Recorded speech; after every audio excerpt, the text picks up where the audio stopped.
দর্শক, বন্যা পরিস্থিতির খবর জানতে নোয়াখালী থেকে সরাসরি যুক্ত হচ্ছেন সহকর্মী মাসুদ পারভেজ। মাসুদ, বানভাসীদের কি অবস্থা আর পানি কি নামতে শুরু করেছে?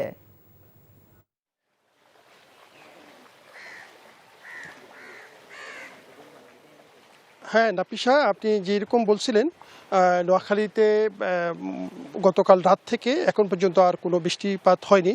সেই হিসাবে আবহাওয়া অধিদপ্তর তারা বলছেন যে মাত্র 65 মিলিমিটার বৃষ্টিপাত রেকর্ড করেছে। সেই হিসাবে তারা গড় অনুপাতে দেখিয়েছে যে অনেক বৃষ্টিপাত কমে গেছে। আগামীকালকে থেকে আর কোনো বৃষ্টিপাত হওয়ার সম্ভাবনা নেই, তবে মৌসুমি বৃষ্টিপাত হওয়ার সম্ভাবনা আছে।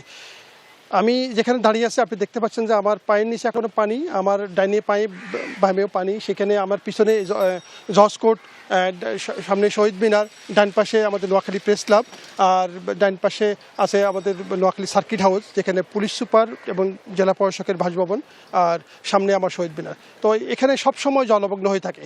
আপনাকে একটা বিষয় জানিয়ে রাখি যে এই যে জলাবদ্ধতা, গত বছরের থেকে এই বছর পর্যন্ত জলাবদ্ধতার যে এই সময় ছিল, এই সময়ের মধ্যে প্রশাসন অনেক কাজ করতে পারবে বলে এলাকাবাসী জানিয়েছে। কিন্তু তারা বলছে যে কেন প্রশাসন কাজ করেনি, কেন প্রশাসন সংস্কার কাজ করেনি, কেন প্রশাসন নালা খাল বিল এরা পরিষ্কার করতে পারেনি। তারা প্রশাসনের বিরুদ্ধে ক্ষোভ জানিয়েছে।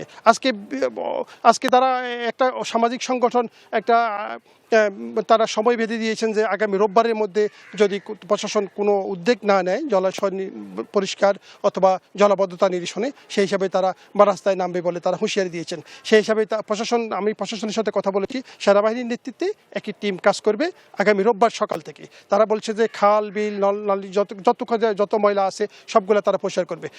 আমি আপনাকে বলে রাখি যে নোয়াখালীর টোটালি এইটা একটা নাভি, এই সবসময় একটা জলমগ্ন হয়ে থাকে। তো এখানে পরিবেশ সুন্দর হোক, সফল হোক, এটাই এলাকাবাসী চাচ্ছে। আমার কাছে এই ছিল নোয়াখালীর সর্বশেষ তথ্য।